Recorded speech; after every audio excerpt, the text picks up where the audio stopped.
Hello students, let's read the question. So the question is size of VNTR is variable because it is पूछा गया है कि जो VNTR जो है वेरिएबल नंबर टेंडम रिपीट जो होता है variable number of tandem repeats इनका जो साइज़ है वो इतना वेरिएबल क्यों है। तो अगर हम देखें VNTR जो होता है इसी को हम क्या बोलते हैं, इसी को मिनी सैटेलाइट भी बोलते हैं।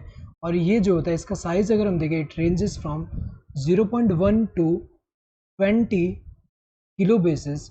और अगर हम देखें ये इतना वेरी कैसे कर रहा है, तो अगर हम देखें ये क्या होता है, ये स्मॉल डीएनए सीक्वेंस होगा जो कि टेंडमली अगर हम देखें टेंडमली मैनी नंबर में प्रेजेंट होगा, मैनी कॉपी नंबर में प्रेजेंट होगा। तो अगर हम देखें जैसे यहाँ पे अगर हम देखें एक सीक्वेंस में यहाँ पे ये रिपीट यहाँ पे है, देन यहाँ पे है, देन यहाँ पे है। तो ये रिपीट अगर हम देखें मैनी कॉपी अगर हम देखें इसका बहुत सारे कॉपीज़ हैं।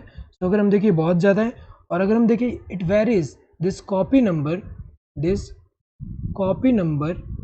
varies from chromosome to chromosome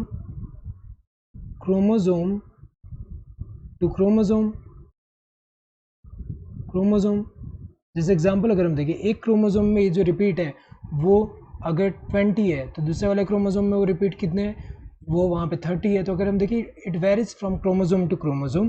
और इसी वजह से अगर हम देखें यहाँ पे ये high degree of polymorphism show करता है, हाई डिग्री ऑफ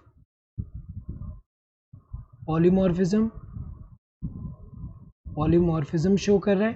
और हाई डिग्री ऑफ पॉलीमॉर्फिज्म की वजह से ही क्या होता है, इसका जो साइज है वो वेरी करता है। तो अगर देखा जाए because of it is non coding होने की वजह से नहीं, show high degree of polymorphism show करने की वजह से जो है यहाँ वेरिएबल शो कर रहा है। तो ये करेक्ट है, लेस पॉलीमॉर्फिज्म नहीं, हाई डिग्री ऑफ पॉलीमॉर्फिज्म है, कोडिंग नहीं है। हमें पता है कि नॉन कोडिंग होगा। तो correct answer would be this second one, that is show high degree of polymorphism. So hope you understood the question. Thank you and all the best.